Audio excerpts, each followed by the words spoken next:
Welcome to the RICO 12 Speaker Meeting podcast. My name is Justin, and I am an addict, and thanks to my God, the steps, and fellowship of other addicts, I am sober one day at a time since June 19th, 2015, and for that, I am beyond grateful. Welcome to the RICO 12 Speaker Meeting once again. We are an organization whose addictions include alcohol, drugs, lust and sex, food and gambling, codependency, you name it. We come together from all places, faiths, and backgrounds to learn the similarities of addiction and to gain tools and hope from others who are walking a similar path. We invite recovering addicts with at least 1 year of sobriety and who are actively working their recovery in their respective fellowships to share their experience, strength, and hope on a live Zoom meeting each Friday at noon Central Time for 20 to 25 minutes. Then we, the live audience, get the opportunity to ask questions of the guest speaker for another 20 to 25 minutes. If you're here live, in order to ask questions, please type them in the Q&A link at the bottom of your Zoom window. If you are hearing this podcast recorded and would like to participate as a live audience member at a future date, or if you'd like to be a guest speaker in a future meeting, we're booking in January and February right now for these meetings.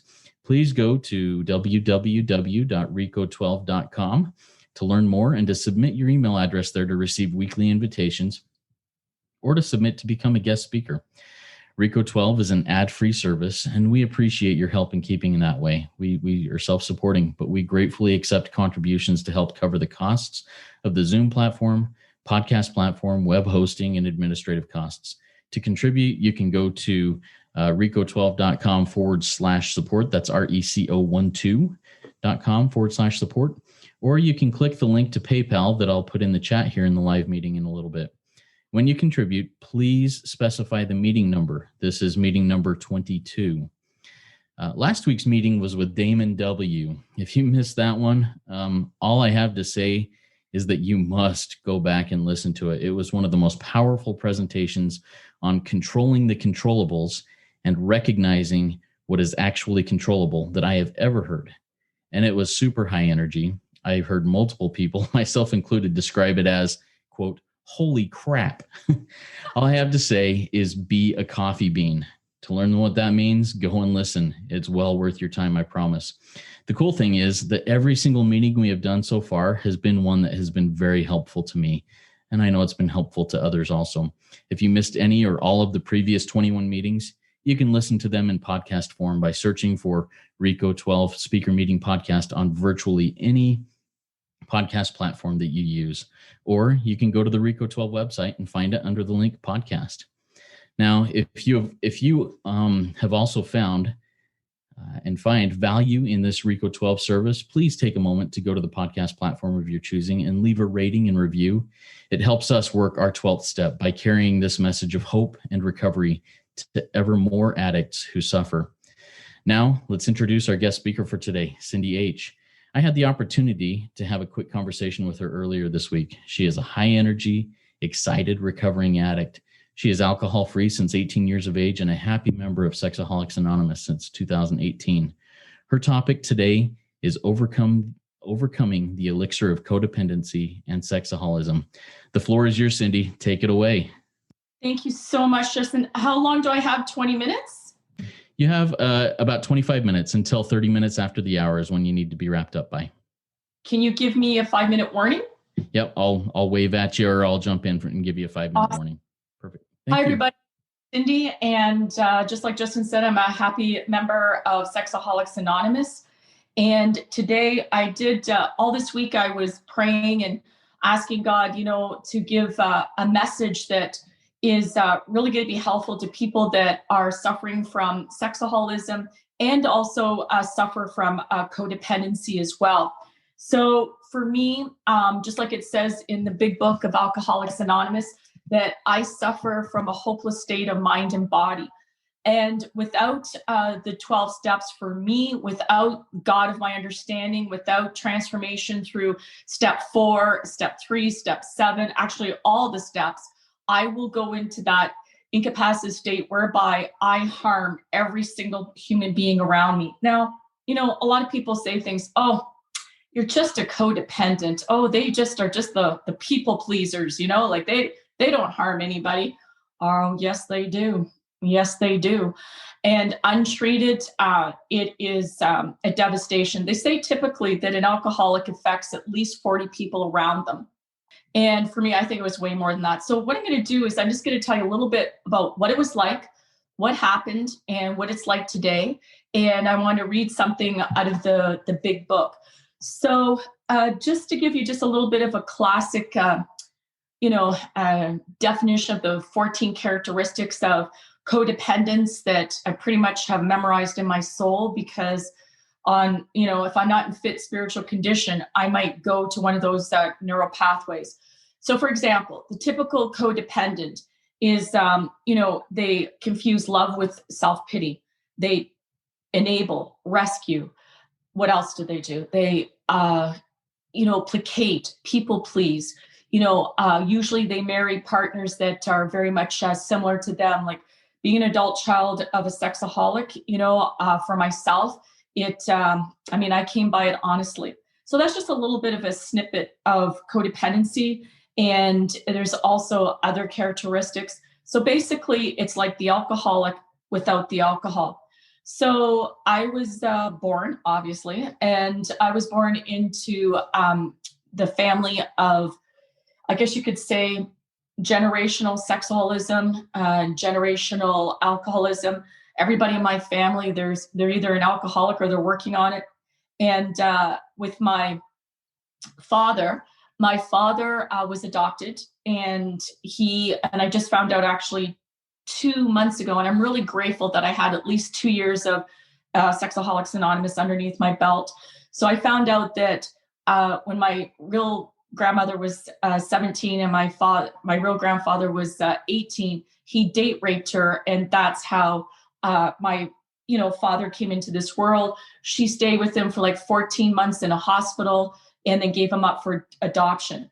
So my dad was a compulsive liar since the age of 7. He got into alcoholism quite early, got into, for what I saw, I'm the oldest child, is, Playboy books. And from there, escalated to, I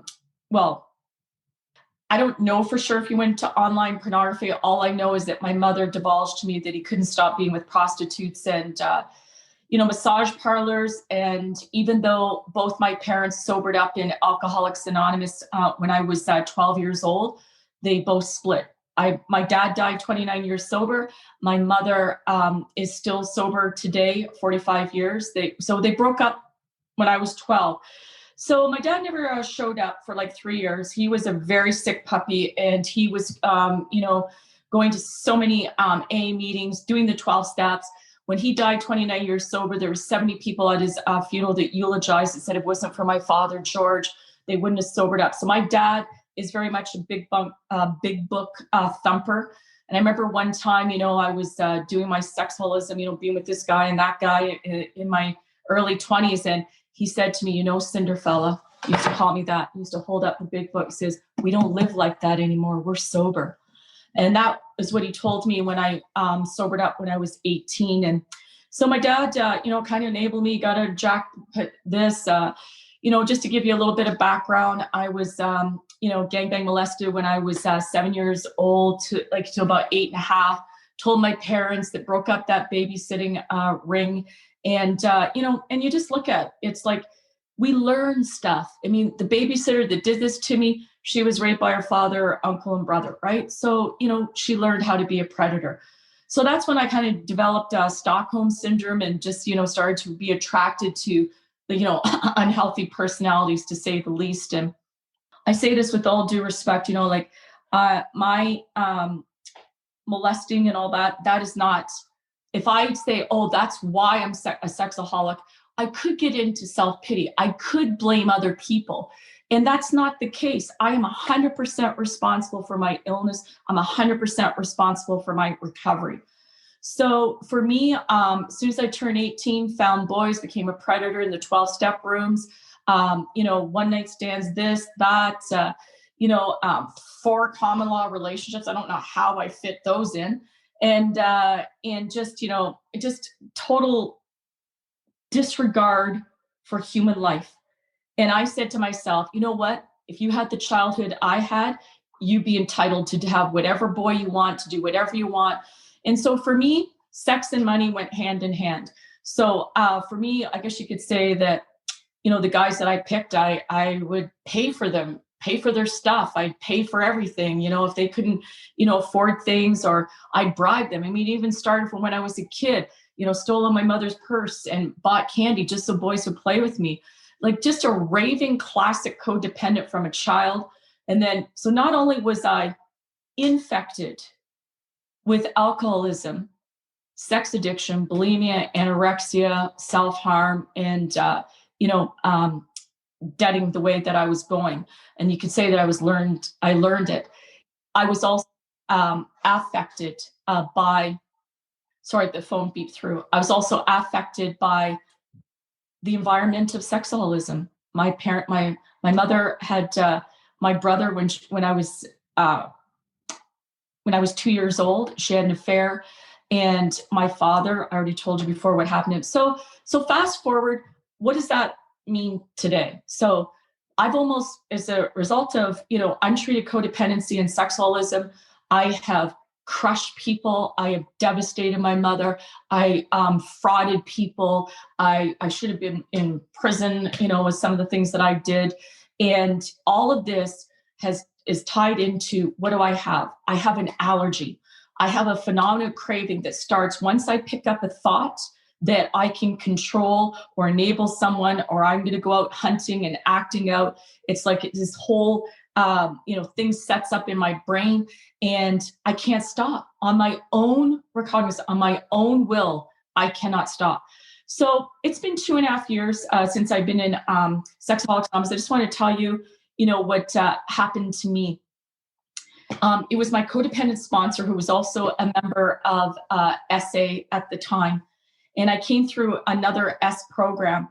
And when he found out that I was with a married guy for a whole year behind his back while he was sponsoring me, he says, you know what? He says, you are so sick. He says, you're the type of addict, you won't even know if you're relapsing. You won't even know because of how much of a liar you are. He says, you know what? You're making me sick. I'm firing you. Because back then there were no women in SA. And so I asked him 3 times to be my sponsor. And anyway, I've made amends to him. But the point is, I said that night, I said, God, why do I keep getting fired by all these sponsors? Like, why can't I just get this together with my addictions? And above my right ear came the thoughts, it's because you're dishonest to the bone. And that night, I realized that the root of my problem is I'm dishonest. Without the 12 steps, without my sponsors, I won't make it. So that was the greatest thing that he ever did. So fast forward, I've been in the program of Sexaholics Anonymous for 2.5 years. About 2 years ago, it was a male, because I learned a lot about recovery from the men in this program, because there were no women here. There's still very few. And he said, may I have because we worked on committees, he says, can I have your cell number? I just want to, something came to me. And he said to me, I really feel you should start a Women's Sexaholics Anonymous meeting. I said, okay, I don't think so. I have no administrative experience and and all this kind of stuff. And so anyway, long story short, I said yes. And for 3 months, we co-created with 2 male members of SA, this girl and myself, and we created the format. And fast forward, we have a Zoom call that's every Sunday at 7:30. It's SA Jacks, and it's 7:30 to 8:45 just for women only, the first 3 Sundays of the month. The last Sunday of the month is a mixed speaker, and we have incredible speakers from around the world that are going to be there. And I don't know if I'm allowed to say, who's going to be there right now. I just say, check it out. It's the last Sunday of the month. So what can I say? I want to end by saying, first of all, I just want to let you know that I am free of alcohol, bulimia, anorexia, self-harm, deading, and sex addiction and codependency as of today. I mean, I have longer terms than that. The point is, to be all addiction free is to be set free. So I just want to finish by saying this here. It's something that's on page 423 of the big book of Alcoholics Anonymous. And it's the last paragraph. And this ties in with the behavior, because this is what I want to just finish by saying is that when I mix codependency with sexaholism, so if the codependent hooks get me in first, the sex addiction and obsession will keep me there, or vice versa. So this, going out hunting, which is not my higher power's will. Like, one day I will have a sober dating plan after I'm just going through the steps again with my sponsor, Angie. And it's phenomenal because I don't believe in sexual anorexia in SA. I believe that, between your higher power and you is to create a sober dating plan. And anyway, I just want to say to the newcomer is that there is help. And just like codependency and sexaholism is a process addiction, you can recover. So in the big book, which I believe all the answers in the big book is on page 423.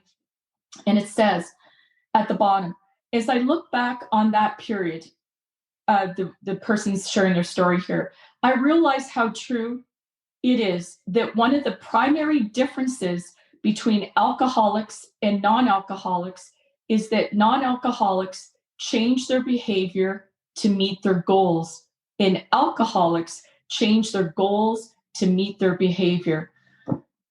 So that's really about it. I just want to thank each and every one of you for being here. If you have any questions on, how I've overcome codependency or sexaholism, I'm here. Awesome. Thank you so much, Cindy. I really enjoyed your story. I think your story leaves us to really go, that's something to think about. And how does that apply into my own life? And I think it's pretty universal. Thank you for that. Now, before we go into the question and answer session, and a reminder to our listening audience, if you have questions or comments for Cindy, please type them in the Q&A link. It looks like 2 speech bubbles there at the bottom of your Zoom window to ask those questions.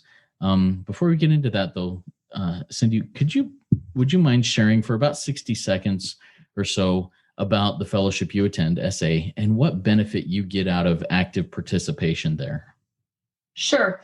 Sexaholics Anonymous, the only requirement for membership is a desire to stop lusting. And I know someone just read the third tradition to me, it's a little bit more than that, but it's like just a desire to overcome lust in many different forms, whether it's lusting, euphoric recall, fantasy, masturbation, pornography, whatever your tryst is. And the great thing about this is that, so what I recommend is come to 6 meetings and to get someone, a sponsor or a temporary sponsor, to take you through step 1 to identify, because there's about 60 questions that you answer to see if indeed you are a sexaholic. And it's a great fellowship. There's a lot of really good sobriety there. Thank you. Thank you, Cindy. I appreciate that. Oh, go ahead. sa.org is the website to find any meeting in the world. And next week is the SIM convention, the Internet Marathon, which maybe you can pop in the chat, maybe if you have it. It's November 19th and 20th.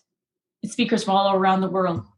Awesome. I will go grab that link while you're answering questions here in a few minutes and post it in the chat here. And then I'll also put it in the episode description in the podcast version so people can look at that. All right. I have a question from Brianna that came in. Hi, Cindy. Brianna S.A. Jack, sobriety date March 27th, 2020. Awesome, Brianna. Congratulations. I know you have had a strong and beautiful connection with your higher power. Could you please elaborate on how you keep spiritually fit? Honestly, for me, because I suffer from so many different addictions untreated, not untreated, but that I have to be cognizant of. I practice what's in the big book. It keeps saying, when in doubt, and when agitated or doubtful, say, thine will, not mine, be done. Thine will, not mine, be done. And so that calms me down.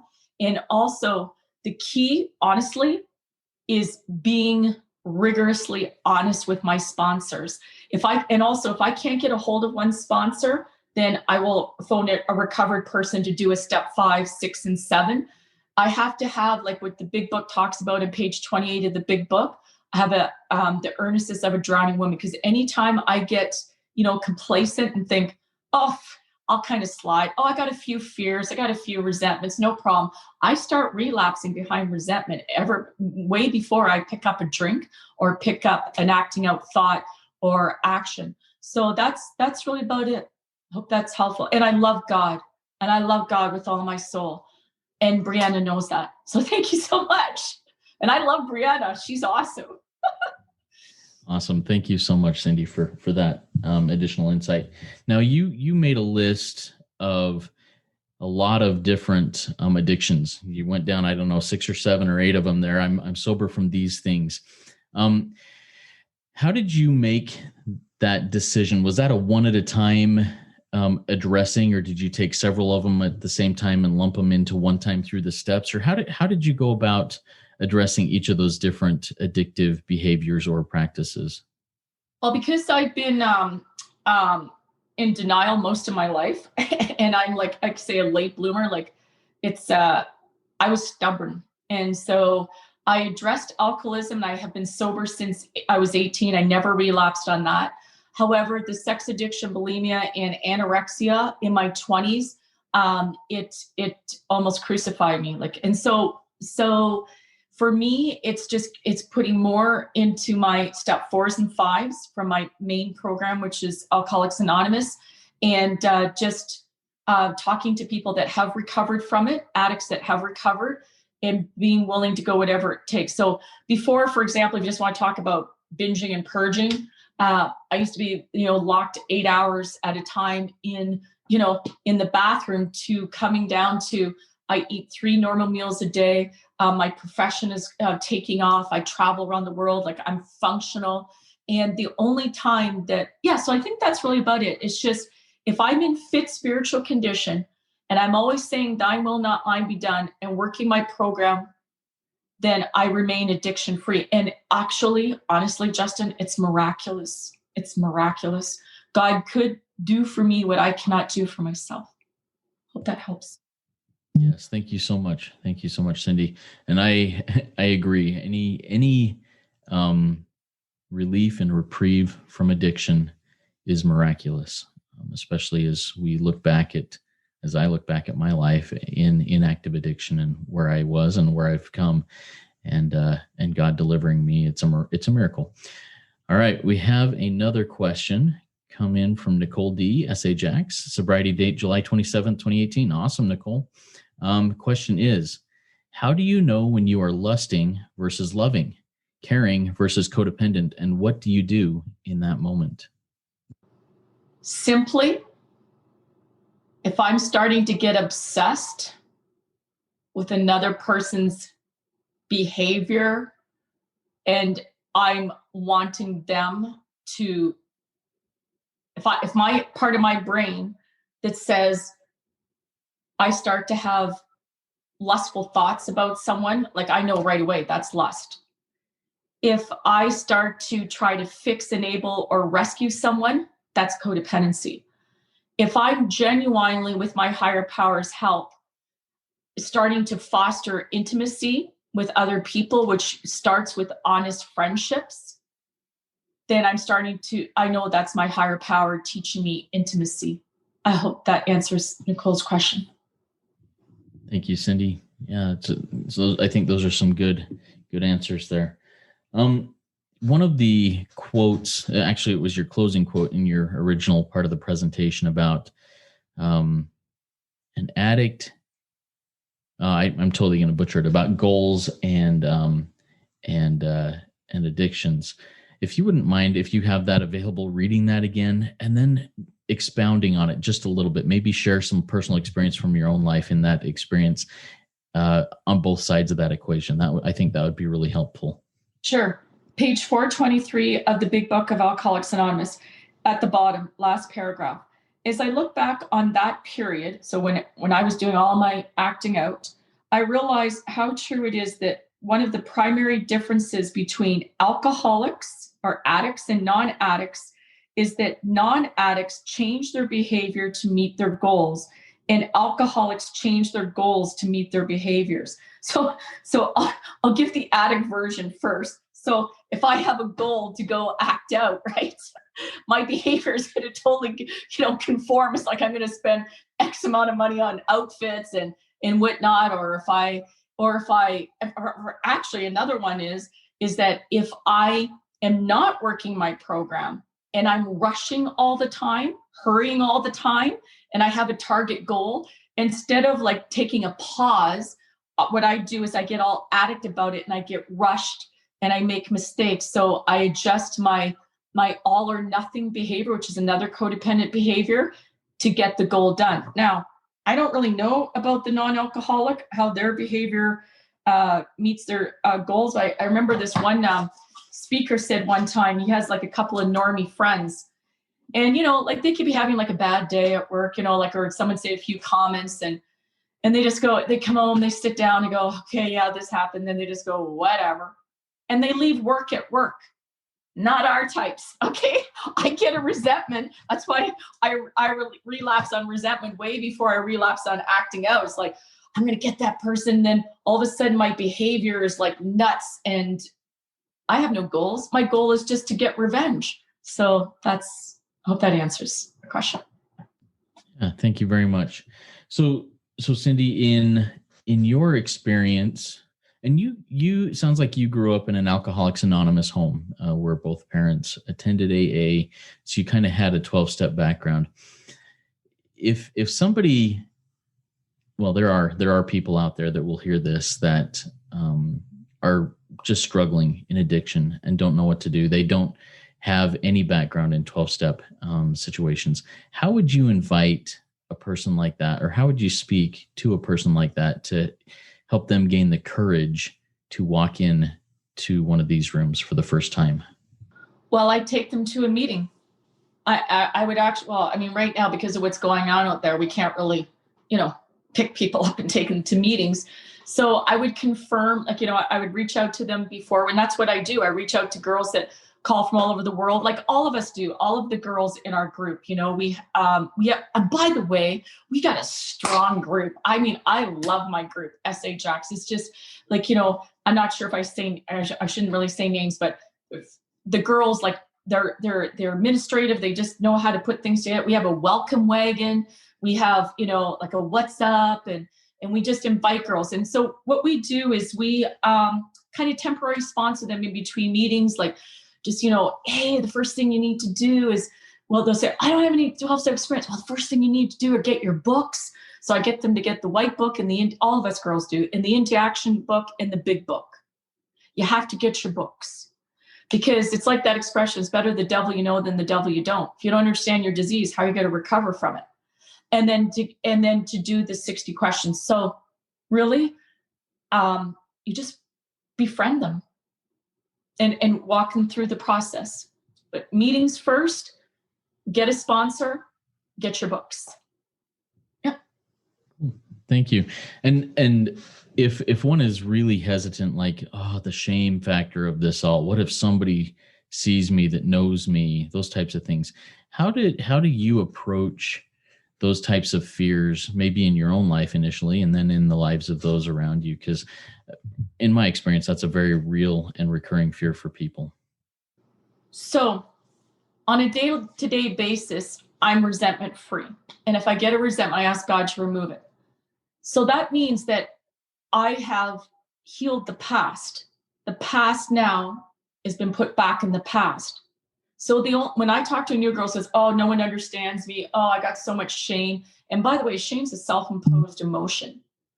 It's like, there's girls in my group that could pontificate about shame like you wouldn't believe. They've been to shame workshops and whatnot. All I can say is that my job is to break the shame. So that's when the girl says, oh, I can't tell you what I did. I already did this and this. Also, I'll tell them what I did. And they'll look at me and say, oh my God, because I was wicked. Okay. So they just say things like, oh my God, and you don't do that behavior anymore. He says, no. It goes, okay, I guess there's hope for me. Awesome. No, I appreciate that.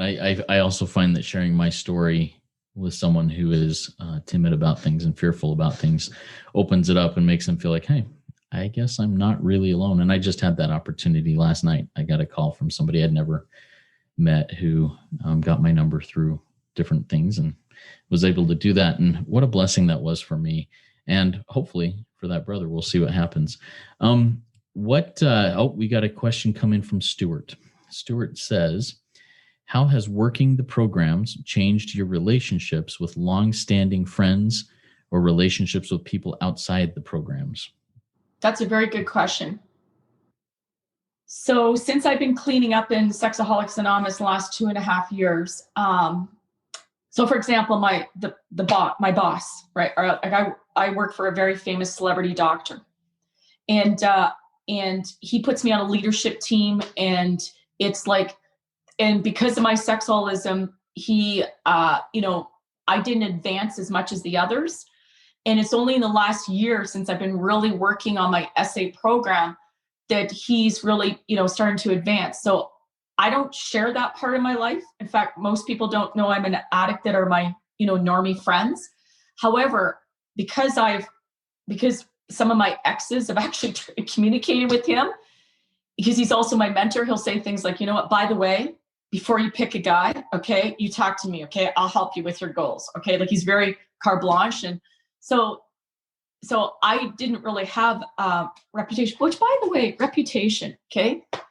Reputation is what other people think of you. Character is what God knows of you. And with my normie friends, which I'm getting more and more because I want to, like step 6 and 7 actually helps me in my relationships with others. So if I do step 7, my creator, I'm now ready and willing, you shall follow me, the good and the bad. Please remove from me every single character defect that stands in the way of my usefulness to you, my fellows. Grant me strength as I go out from here to do your bit. Well, what have I done? I've asked God of my understanding to remove all my character defects. So now I'm going to ask God of my understanding for the virtues, which is patience, tolerance, love, intimacy, like how to do those things so that when I go out there in the world, that my character defects are not harming anybody. And so therefore people start to trust you. They start to, and it's a beautiful thing. So that's how I am healing the relationships out there. And it starts first with my higher power myself and working the 12 steps like your life depends on it. And also the other thing that really helps me, and I didn't say enough about this, is working with my sponsees, which I love my sponsees. It gets me out of self. It helps me to practice normal reactions, responses, and genuine love and intimacy. Thank you very much, Cindy. A question here from me. As you mentioned steps 6 and 7 in that conversation, in that little share. You also mentioned aspects of step 12 and many other things. But if you look at yourself and go, what step or steps do I live in? What step or steps make me go? Which step or steps would that be and why? That's a very good question. So when I was not reaffirming my step 1 on a daily basis, that's why I relapsed after 2 years and when I fell to pornography. And I just kept, telling everybody, oh, I've been clean, and just sharing, I'm recovered, I'm this and that. And, and just like, I wasn't keeping affirming, doing the work. So step 1, I was not surrendering and reaffirming my daily surrender that I am powerless over lust in all of its manifestations, including the lust of the eyes, the lust of images, objectifying men, euphoric, like there's so many different variants. And also fighting the sobriety definition. That was another one that caused. So I am powerless over lust and my life has become unmanageable. My emotions have become unmanageable. I'm powerless over codependency and all its attendant, and my life's become unmanageable. So step 1, I surrender every day because you know what? Under every trap door is another bottom. And I don't want to go there. And so step 1, step 3, step 6 and 7 is what I've been really living in. And recently 10 and 11.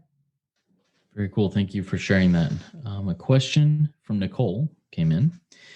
What would your advice be to the chronic relapser or people who have relapsed and are afraid to face the group or come back? That's a very good question. Keep coming back and don't quit. Like keep going to meetings And I would sit with that girl and I would, I take a look at their technology, right? Because I'll guarantee they're Facebooking, WhatsApping, Instagram, they got technology going on in the background. Their phone's not locked down. And it's just in the beginning, you got to do step 0. Like in the beginning, and that's why part of the reason why I relapsed, besides not being fit spiritual condition, I unlocked my phone. And the person that had my code said, well, come right back and I'll lock it right. And I didn't. And then I had that mental blank spot. So that's what I would do, is take a look at their technology. The other thing I do, is because I love all the new girls come in, I recommend that they go to their doctor, they get checked up, and just technology, step 0. And they go right into the into action book, and it's all there. And get a sponsor immediately, and also have other people that they can daily surrender things out. Because honestly, of all the addictions, this is just me, sex addiction or lust addiction is one of the most insidious, because you can even have lust for alcohol, lust for gluttony, for food, lust for this. It's like it kind of covers it all. So that's what I would do with the chronic relapsers. First of all, you keep praying for them. You never give up on them. And sometimes they need more than just a sponsor. They need some recovery check-in buddies, and there's something missing in their program, and they just got to go through the steps again, especially step 1. Hope that helps. Thank you, Cindy. You mentioned step 0. Do you mind kind of digging into what step 0 means? I mean, we can find the 12 steps of recovery and read what they are individually, but finding step 0 and what that is isn't as straightforward as the other ones. So if you wouldn't mind defining that, kind of sharing what your experience is with it and what it means to you, that would be great. Sure. In the doctor's opinion of the big book, Alcoholics Anonymous, it talks about that a man's brain must be defogged before they can absorb the 12 steps. So, you want to make sure that, they're off alcohol for a couple of days so they can actually absorb it. And so for lust addiction, and actually some of the girls in my group, they know the science behind this way better than I do. Anyway, what happens is that the body is jonesing, right? The body wants a hit of lust. It wants to keep going. It has certain neural pathways that are built in, and it needs to unhook. So the only way to unhook is to do certain things that will help the body calm down and unhook. So my sponsor, SA sponsor at the time, he told me, which by the way, I recommend women with the women and men with the men. I do, this is just because there are no other women. In fact, when I did my step 5, he had a woman from another S fellowship there. I totally believe men only with men only and women with women. Anyway, he said, you're going to have to do some things, being alone right now is probably not the best thing, like going to meetings daily, getting some magnesium, like taking some magnesium to relax the body, making sure that your fridge is stocked, doing simple things like, making sure you're doing your laundry, talking to girls, well, for me, it would be talking to girls hour on the hour saying, oh, my withdrawals hurt. Like my body's aching. Like I remember this one fellow, he said to me, he says, well, what day are you on? I said, day 2. He goes, oh, pretty soon you're going to get the crawlies all over you and stuff like this and tingles. And I go, what? Oh yeah, it's going to last about 3 months. Yeah, don't worry, you'll work it out. And sure enough, that's what happened. It's like, and then euphoric recall and these things, like my body just needs to detox. So I thank God that I had people around me that helped me give these little tools and tips. And that's what a sponsor's for. And that's what and the other people that have done it. Hope that helps. Thank you very much, Cindy. All right. Right now, looks like we don't have any more questions, but I would like to ask you, Cindy, if you have any final words of wisdom before we close up and then launch off into the rest of our day. Sure. Just before, I just want to say about the technology part. Some sponsors are really strict. They won't sponsor unless the technology is locked down and they have the codes or someone has the codes. Like that approach doesn't always work with everybody because it'll scare them away. However, it's a gradual thing. Like for some of the girls that I've sponsored, they slowly but surely, unhook the dating app or this or that. And it's kind of like a weaning off. And However, if you're got the desperation of a drowning, I think that's like one of the best things to do, because if you're constantly engaging with your drug, how are you going to get clean? You can't, right? So it's called sexual abstinence, going sober, as you go through the steps. And so the last thing I just want to say is that thank you so much for this opportunity to share. This is my first talk. So it's been very enlightening. The questions, I got to say, were dynamite. Wow. So in all seriousness, I just want to say, like, this is a cunning, baffling, and powerful disease. Untreated sexaholism, most people end up with suicidal ideation or in criminal proceedings. And honestly, if someone as blackout as me can recover, anybody can recover. So if you're looking for a real answer, there's some really great meetings. The 12:10 to 12:50 Nooner Express is really good. That's on the SA website. That's here in Toronto. Our SA Women Jacks are really great. And if there's any women that need help, it's SA Jacks 2018 at gmail.com, SAJACS 2018 at gmail.com. And one of us girls can sponsor the women. Keep coming back. Just don't quit.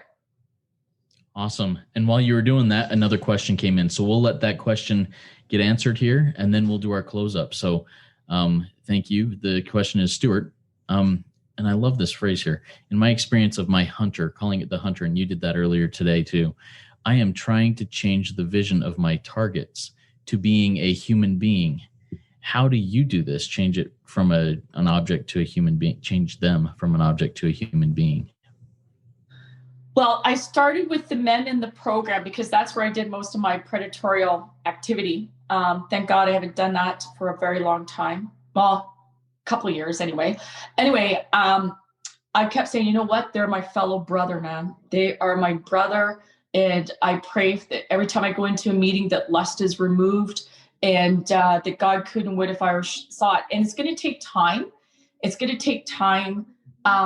Because we have to go out. We have to go out and mix and mingle. We have to go to the store. We have to go here. So honestly, in the beginning of my sobriety, I just kept saying, thine will, not mine, be done. God, show me how to behave in public. That was another big one. Show me how to behave in public. And I remember this one speaker one time, I said, well, I don't know how to be around men. This is when I first came in. He says, when in doubt, just act professional. When in doubt, just act professional. And then also for me, I don't shake men's hands anymore. And there's no need to do chest on chest, like none of that stuff, right? Especially if you're a sexaholic, it's just total respect, and hope that helps. Thank you very much, Cindy. And thanks again for being willing to speak to us in this RICO 12 speaker meeting. I think it was a great RICO 12 weekly speaker meeting for all addicts and those wanting to learn more about addiction and the recovery therefrom. If we didn't get to your question, or if you have other questions, please go to rico12.com/forum and join in our community and ask those questions and answer others' questions that will come up. I invite the audience to come back next week. Next week, our speaker is Bill M. He's an alcoholic, and he is a fun guy. He's from Boston, and he's got a Boston accent, and he is a fun guy. I think you'll enjoy it. If you've not yet gone to rico12.com, reco12.com, and submitted your email address so that you can get invited each week in a single email each week, please get on the invitation list so you can join us live each Friday at noon Central Time. Now, Cindy has asked that we launch off into the rest of our day with the Step 7 prayer, and she has offered to say that for us. So, Cindy, go ahead and say that Step 7 prayer as we get ready to move on. Awesome. And the sun just came out here in Toronto. That's just so beautiful.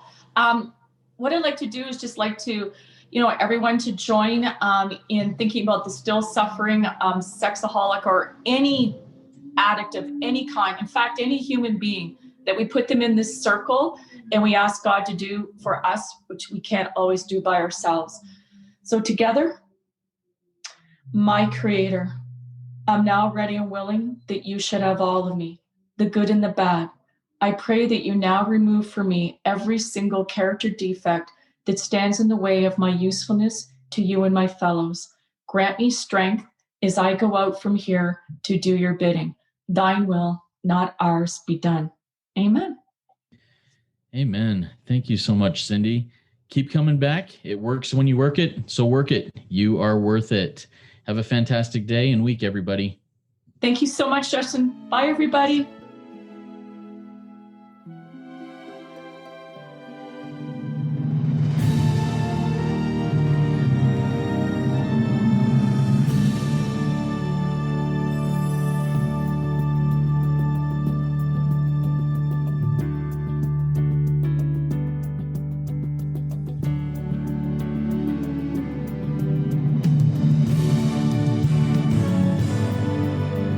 Standing still a moment, carving out this time, reflecting on the landscape of this life of mine.